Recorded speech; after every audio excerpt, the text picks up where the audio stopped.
Would you chill Argyle? Shocked by the revelation, Lagrange takes a fluid from her necklace, applies it to her tongue, and a book by the famous novelist Ellie Conway. At the height of her popularity, many reporters and avid fans attended her press conference, asking various questions about her personal working. His mother Ruth suddenly calls. They have a video chat, and Ruth greets him and inquires about his novel. She critiques some of his novel. Ruth bids farewell, due to his mother's advice. Behind Argyle is Ellie's novel. Like Ellie, Argyle runs out of words.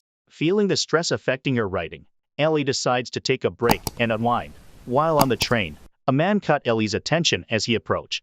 He asked if the seat in front of her was vacant, and Ellie, attracted to him, stared at him for a moment before snapping out of it and saying the seat was. Ellie tried to escape, but Aidan calmed her down. He effortlessly took down the assassins, protecting Ellie in the process. Initially thinking Aidan was an enemy, Ellie attempted to escape, but he followed her, shielding her from attackers. Despite Aidan's efforts, Ellie still doubted him. While escaping, Ellie encountered on a couch inside a house. A man arrived and introduced himself as Aidan. Ellie didn't recognize him at first because he had shaved his beard and cut his hair. Aidan quickly reminded Ellie who he was and explained the recent events. He told her that a group called the Division, a large syndicate organization, was targeting her because her writing seemed to predict their future. To prove his claims, he showed Ellie that Carlos and his men were inside her house searching for something. Meanwhile, at their enemy's camp, Director Ritter, the mastermind, reprimanded his guards for failing to kill Ellie.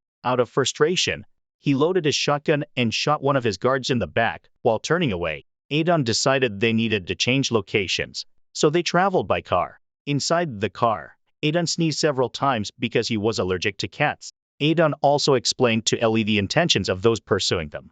A hacker named Bakunin had gathered information about the Division, compiling it into a master file on a USB that looked like a silver bullet.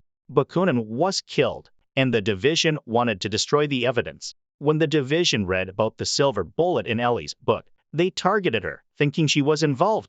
After a short drive, Ellie and Aidan reached a private plane for their journey. Inside, Ellie noticeably suffered from fear and anxiety, but Aidan comforted her and managed to calm her down. After a long trip, they arrived in London from Colorado. Upon arrival, they discussed their next plans. Aidan explained that they needed to find the master key first to expose the Division. At Ritter's headquarters, one of the hackers quickly located visuals of Ellie. When Ritter found out, he ordered his hackers to trace Aidan's exact location.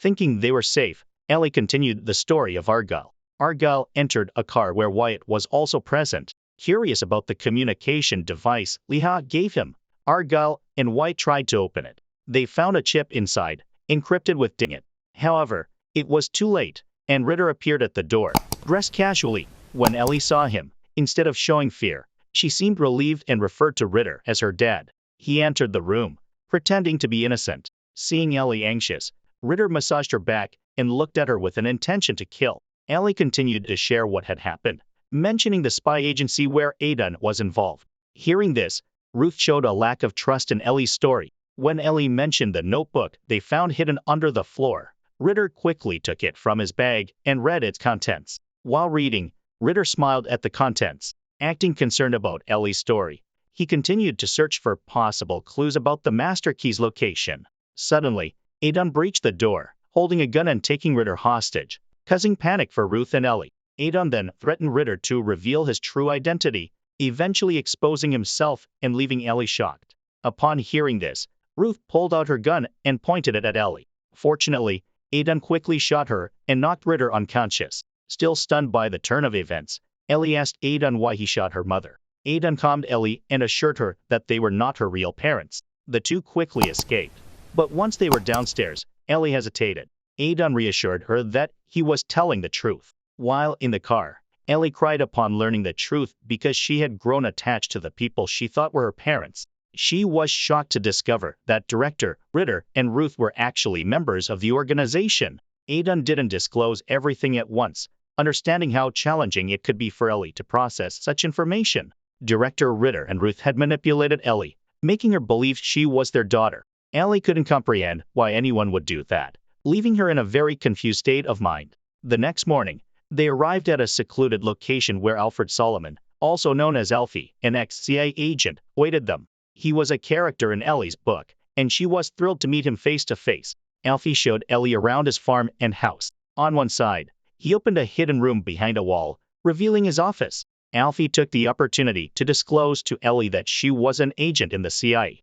From the monitor, he flashed her picture with information, also revealing her true name as Agent Rochelle Kyle. Unable to believe this, Ellie confronted Adon, thinking she was being fooled by Alfie. However, Adon stood by Alfie's revelations and emphasized their accuracy. Ellie, still in disbelief, was suddenly punched by Adon. Subconsciously, she parried Adon's punch, unable to comprehend her own actions. Adon continued to attack her until she managed to defeat him.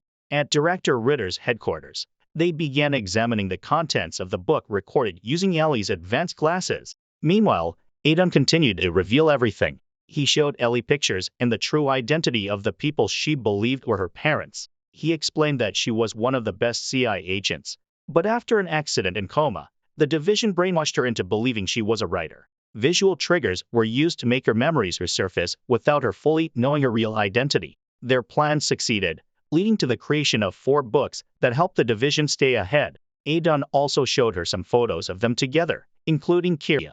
Before entering, they underwent intense screening. When it was seen that they didn't have weapons, they were allowed into a party where they disguised themselves in elegant clothes. At the party, the two danced to blend in. Adon lifted Ellie, similar to Argyle lifting Lagrange. While dancing, a mysterious woman watched them from above. In the midst of a passionately slow dance, they were caught in the moment and almost kissed. A high-ranking guard interrupted them, telling Ellie that his boss, Saba, wanted to talk to her. Saba recognized her and talked to her for a while. Eventually, Saba gave her the silver bullet, and while in the room, Ellie accessed the contents and saw something that escalated her worries. She went straight to Adon, and just as she was about to tell him what she found out, Ruth arrived with the division. Ruth offered them drinks, but Adon switched drinks with Ruth, and Ruth drank first. Ruth talks to the two and reveals that Ellie had worked for the division in the past and was one of their best assassins. Ellie gets her hands on the flash drive and is shocked to find her name there. Slowly, as her memories start coming back, she recalls that she was the one who killed Bakunin. After hearing all of this, Adon tries to confront Ruth, but the sedatives kick in, causing Ruth, Adon, and Ellie to lose consciousness. Moments later, Ellie wakes up and sees Ritter roasting the silver bullet in the fireplace. Ritter begins to brainwash her again, telling her to convince Adon to reveal Alfie's location. They go to Adon, who is getting beaten up, and Ellie tries to talk to him. However, Adon makes Ellie remember their memories together. Suddenly, Ellie shoots Adon in the chest and immediately loses consciousness. Ellie begins to side with the directors of the division and tries to trace Alfie using the tracking device they found on Adon.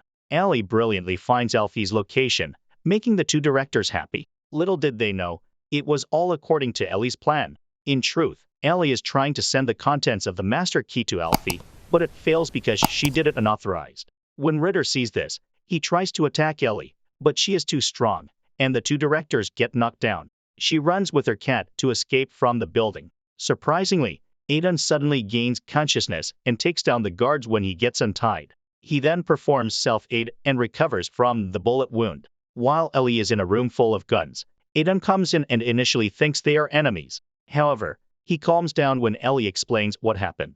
She tells him that Kira was shot in the heart on a mission but survived the near-fatal bullet thanks to the vascular corridor. She adds that it's the same technique she used on him when she shot him in front of the division agents. If pointed at a certain angle, the bullet would bypass the heart and pass, who was reiterating what Ellie had confirmed 5 years prior.